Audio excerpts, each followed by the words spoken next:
Bună ziua!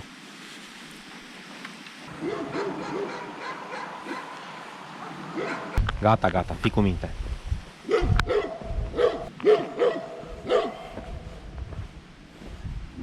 Deja începe să fie mult glod, care în limbaj popular înseamnă noroi, mizerie. Am urcat un pic prea prin stânga, că acum am văzut ieșind din drumul ăla din pădurice, văd traseul în față, semnul triunghi roșu.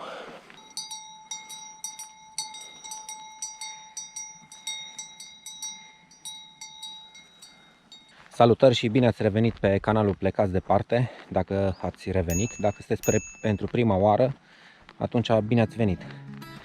Astăzi vom face un circuit în care vom atinge două obiective principale, anume cheile Glodului și cheile Cibului. Acestea sunt localizate aproape de granița dintre județul Hunedoara și Alba, în munții Metaliferi. Am mai fost în munții Metaliferi, în zona Brad, și de acolo urcând înspre ei, și printre altele am gustat apă cu aur în suspensie sau aur coloidal, nu știu exact cum îi spune, în Stănija. E un filmuleț destul de interesant în care puteți afla multe despre aur. Dacă vreți să-l vedeți, apăsați pe linkul care apare în dreapta sus și îl puteți urmări. Coarne. Niște fructe foarte bune, adică mie îmi plac foarte mult. Dar nu sunt bune decât când îți coapte. Și ele când se coc, cad jos din copac pur și simplu. Se face și dulceață și pentru cei mai puțin responsabili și cornată, care e o băutură licoroasă, dar cu o aromă specifică. Foarte bune. Ca să ajungeți în zona asta, ar trebui să veniți poate cel mai simplu dinspre Giurgiu Băi, deși sunt legături și dinspre Slatna, legături ca drumuri mă refer, șosele. Să veniți dinspre Giurgiu Băi până în satul Ardeu. În Ardeu, unde e biserica din sat, e un drum care merge în dreapta.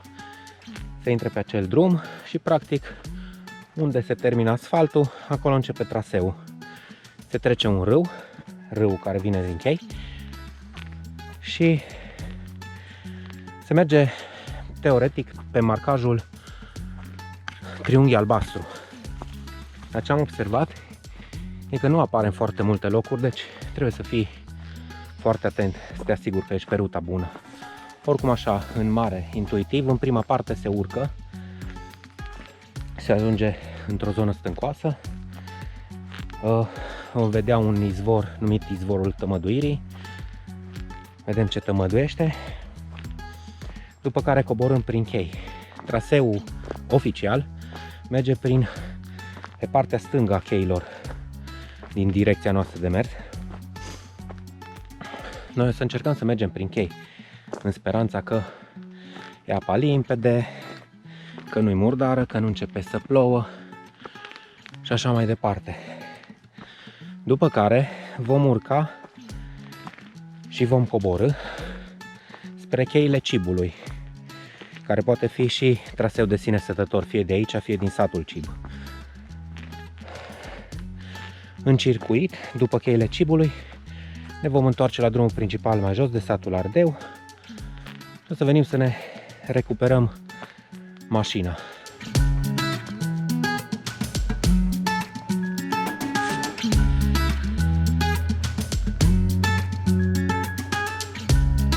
E liniște pe aici. După cât de bătută e cărarea, nu cred că vine foarte multă lume să facă traseul ăsta, dar șansele să ne intersectăm cu cineva ar trebui să fie mici, pentru că suntem în timpul săptămânii și personal prefer să merg în timpul săptămânii pe trasee, dacă am posibilitatea. Cred că ăsta e momentul să dați un like acestui film Dacă tot nu suntem într-o destinație exotică, cine dă like o să vadă o fotografie exotică cu o insulă tropicală.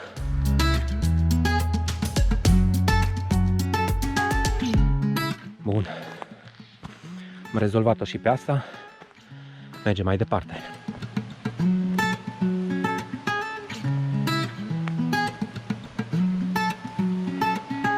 Aici ajungem din nou la râu, se auzea de mai devreme încă. O să ne decidem pe parcurs unde părăsim traseul ca să continuăm prin râu și unde rămânem pe traseu.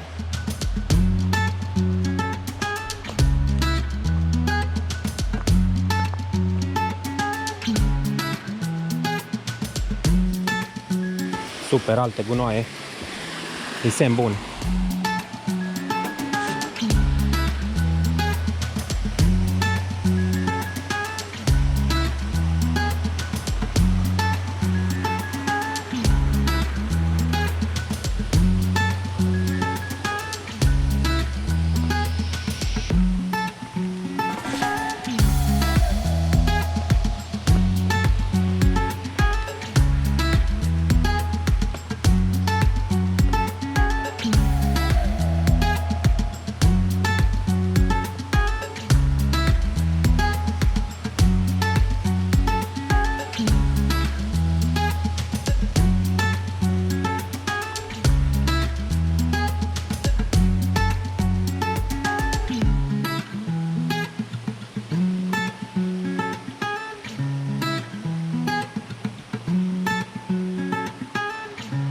Un loc de făcut baie.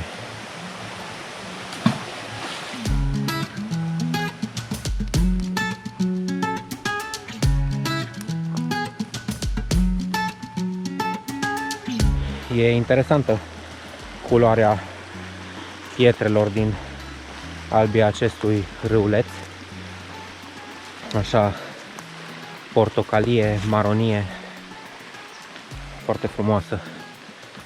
Cred că și în față, zona îngustă, pe unde o să intrăm, va fi tot așa colorată, tot în culorile astea. Îmi doresc doar vreme bună să avem. Podul ăsta e o provocare. Să vedem. Ideea e să nu fie putrezită scoarța copacului. Am reușit. Că dacă e umedă scoarța, poți să aluneci. Destul de neprevăzut.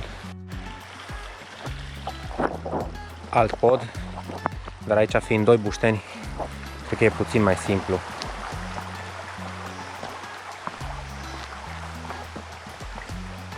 Sunt tot felul de ciuperci pe jos, pentru că după seceta din iulie și parțial din august, pământul a avut nevoie de ploi și ele au venit în august și un pic în septembrie. Când mă gândesc la ciuperci, mi-amintesc de ciupercile pe care le-am văzut acum câteva zile, un fel de ciupercă pe care nu l-am mai văzut niciodată în pădure de foioase. Am găsit-o ulterior, fistula hepatica, nu mai știu dacă am filmat-o în schimb sau doar am făcut fotografii, de oricum arată spectaculos, îți vine să o mănânci instantaneu. Are la suprafață o chestie gelatinoasă care arată ca o dulceață de vișine.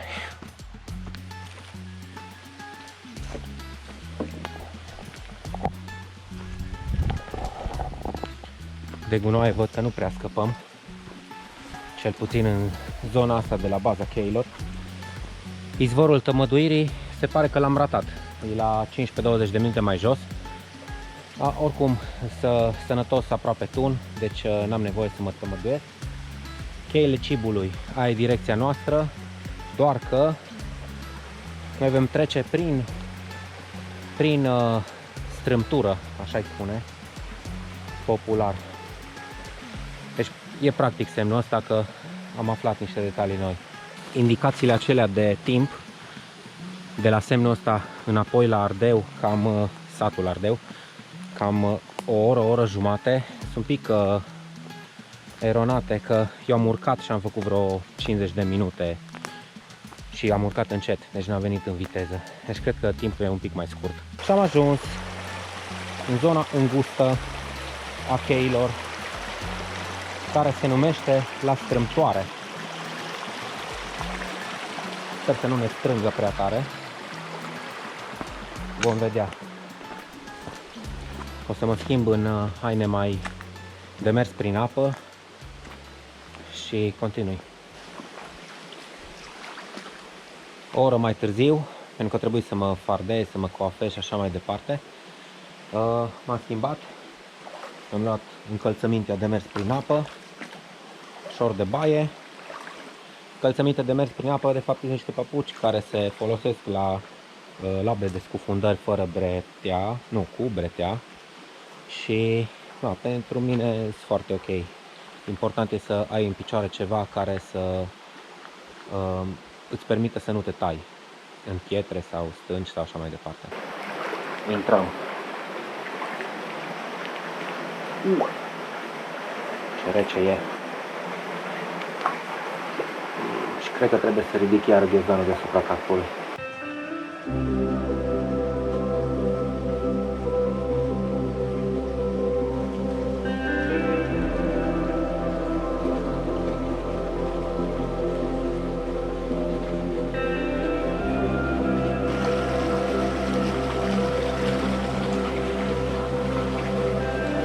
E chiar frumos. Mișto culorile astea.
Wow! Super frumoase! Deci aș mai fi stat încă o jumătate de oră. Cred că în total o jumătate de oră am pierdut pentru să fac poze, să filmez. Incredibil! Deci arată foarte bine. Dacă e să vă fac o recomandare, dacă veniți aici, neapărat să intrați în partea de jos a cheilor, prin zona de strâmtoare. Ideea e că se poate merge și fără echipament special, că nu sunt tăioase pietrele, sunt căldările acelea care sunt sculptate, rotunjite și eu cel puțin am dat de nimic care să fie tăios sau ascuțit încât să nu poți să mergi descult.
Repet încă o dată, un loc superb.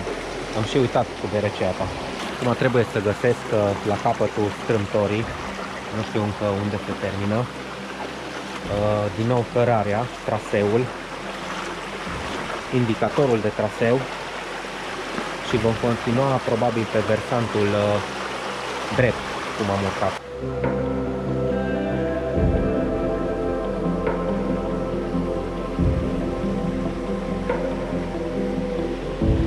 Fac o micuță rectificare. Sunt practici totuși papucii de mers prin apă. Efectiv zona aceea cu căldările rotunde se putea face desculț, dar după aia vitrini albe a râului, lemne, pietre, alte chestii, unele și mai ascuțite. Deci mai bine cu echipament potrivit. Încă urc prin apă, pe lângă albia râului sau prin râu, în căutarea marcajului cu traseul, marcajului triunghi roșu. Încă nu l-am găsit. Deci partea aia de strâmtură e cam de 200 de metri lungime, nu e foarte lungă, dar după aia de acolo cred că de o jumătate de oră vin prin apă sau pe lângă și încă n-am ajuns în capăt. Sunt tot felul de cărări stânga-dreapta care urcă unde se poate pe versant, dar niciuna cu marcajul potrivit. Acum cred că am înțeles cum stau lucrurile. Deci atâta vreme cât sunt stânci stânga-dreapta râului, nu ești în capătul cheilor. Acum ajung și se deschide totul într-o poeniță, ceva de genul. Se termină și strâmfăria. Acolo e marcajul. Trebuie să văd pe partea asta unde-i corespondentul dânsului. I-am schimbat doar încălțămintea ca să nu mai umblu cu umezeală pe picioare. Și acum merg să caut indicatorul pe partea dreaptă a versantului. Teoretic ar trebui să o iau încolo, ocolind pădurea și stâncile, dar vedem, merg după indicatoare, nu după intuiție.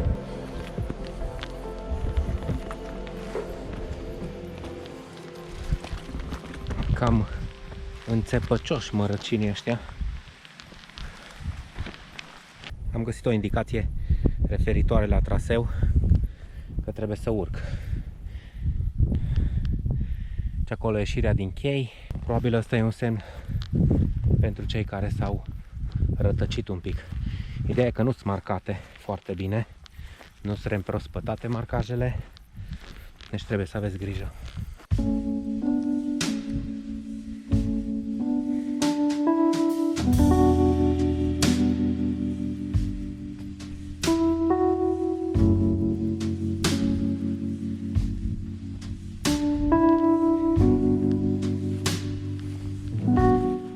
Bună ziua!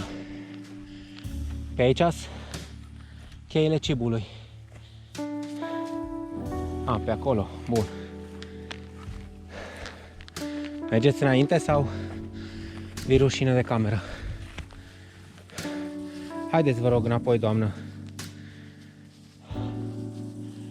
Haideți înapoi repede să vă povestesc despre Domnul nostru Iisus Hristos. Nu vrea să audă cuvântul Domnului. Ok.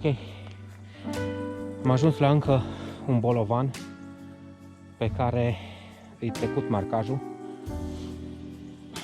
dar urcarea se face prin iarbă, uneori mai mică, alteori mai mare, mărăcini, dar simplu, se vine pe lângă liziera pădurii. Am trecut și printr-un teren îngrădit, credeam că sfire din ele de tensiune, dar nu aveau curent în ele, altfel trebuia să ocolesc încă destul de mult în direcția aia. Altă semn pe o altă piatră. Urmează iară niște împrejmuiri pentru vaci, din ce văd înainte. Dacă traseul merge într-adevăr ocolind pădurea până în coama dealului. Încă nu știu, așa intuiesc, dar nu știu. Bună ziua! Nu știe să salute. Asta e. Mergem înainte, că înapoi am fost.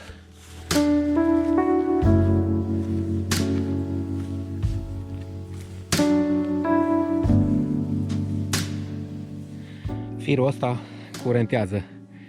În schimb, l-am testat. Mi-a tresărit până în călcâi. O să-l sar fără să-l ating.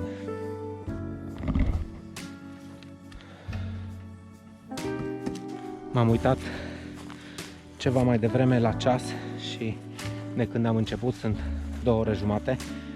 Deci ar trebui să fim trecuți de jumătatea traseului circuitului, care teoretic în total e 3 ore, 4 ore. Oricum am mers încet de data asta. Alt fir care curentează. Pare inofensiv. Dacă îl atingi, nu simți nimic, dar dacă îl prinzi cu mâna, îți ridici genunchiul, scutură puțin. O să intru pe sub el.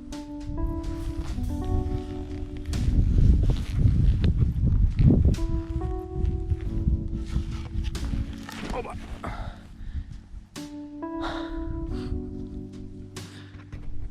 Am obosit.